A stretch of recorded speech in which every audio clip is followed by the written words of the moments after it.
আসসালামু আলাইকুম। Alam's math private কেয়ারের পক্ষ থেকে সকলকে স্বাগতম। আজকে নবম ও দশম শ্রেণীর সাধারণ গণিতের অনুশীলনী 9.1 এর 7 নাম্বার একটি প্রশ্ন নিয়ে এসেছি। এই প্রশ্নটি কিভাবে সমাধান করা যায় সেই ট্রিক্স তোমাদের শেখাবো।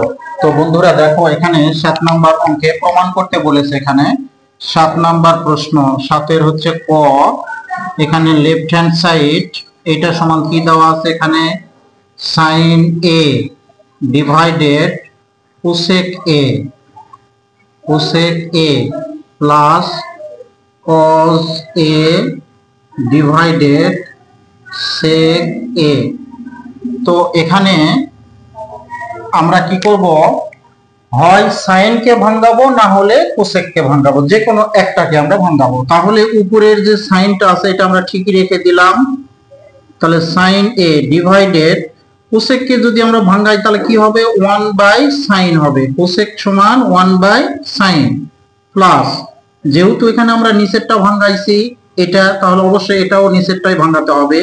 তাহলে এখানে cos a ডিভাইডেড sec সমান কি 1/cos, sec সমান 1/cos। এখন কি হবে, এই সাইনটা এই লবের সাথে যে গুণ হয়ে যাবে, তাহলে কি হবে sin স্কয়ার a প্লাস, এখানেও cos, এই cos এর সাথে কি হবে, গুণ হবে। তাহলে এখানে কি হবে cos স্কয়ার a। তো আমরা জানি sin square theta plus cos square theta সমান 1, এটা সমান কত 1। এটাই হলো আমাদের রাইট সাইড। আমাদের 7 ক নাম্বার প্রশ্নের সমাধান হয়ে গেল। এখন আমরা খ নাম্বার প্রশ্নের সমাধান দেখব। তো 7 খ নাম্বার কোশ্চেন কি আছে দেখো, এখানে 7 খ লেফট হ্যান্ড সাইড সমান দেওয়া আছে এখানে sec a divided cos a minus tan a divided cot a। তো এখানে sec কে আমরা উপরেরটা ঠিক রাখলাম, আর নিচের cos সমান জানি 1/sec, আমরা জানি কি 1/sec a মাইনাস, এখানে tan ঠিক রেখে দিলাম tan, আর cot সমান কি জানি 1/tan, cot সমান 1/tan। তাহলে এই sec আর এই sec এর সম্পর্ক, এটা যায় এই sec এর সাথে গুণ হয়ে যাবে, তাহলে sec স্কয়ার a মাইনাস এই tan, যে tan এর সাথে গুণ হলে tan স্কয়ার হয়, tan স্কয়ার a। এটা আমাদের দ্বিতীয় নাম্বার সূত্র, sec square theta minus tan square theta সমান 1। তাহলে এটা সমান আমরা কি লিখতে পারি 1। এটাই হলো কি রাইট সাইড। আমাদের খ নাম্বার 7 খ নাম্বার প্রশ্নের সমাধান শেষ। এখন আমরা গ নাম্বার প্রশ্নের সমাধান দেখব, 7 গ। তো এখানে 7 গ নাম্বার প্রশ্ন, লেফট হ্যান্ড সাইড কি দেওয়া আছে, এখানে 1 divided 1 plus sin square a plus 1 divided 1 plus cosec square a, এটা।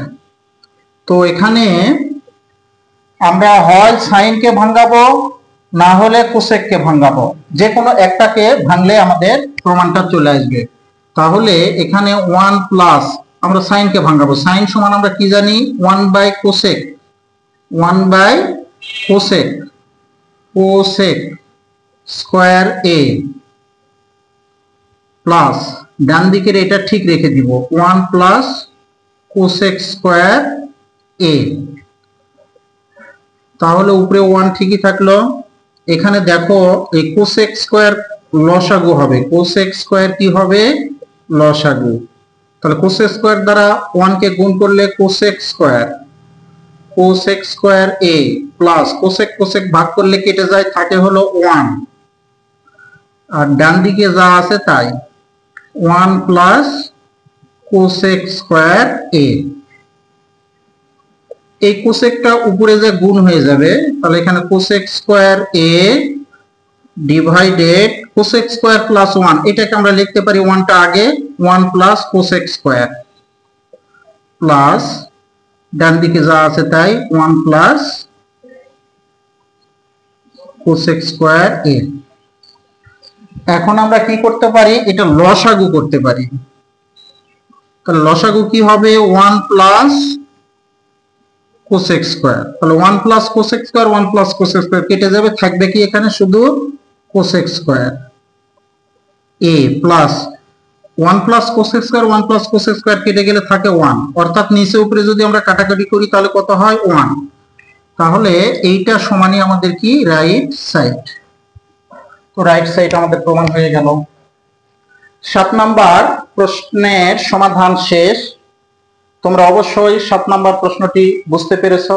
যদি কারো কোনো সমস্যা থেকে থাকে তাহলে অবশ্যই কমেন্টে জানাবে, পরবর্তীতে তার সমাধান করে দেওয়ার চেষ্টা করব। আজকের মতো এ পর্যন্ত। পরবর্তী ভিডিওটিতে থাকবে এখানকারই 8 নাম্বার প্রশ্ন।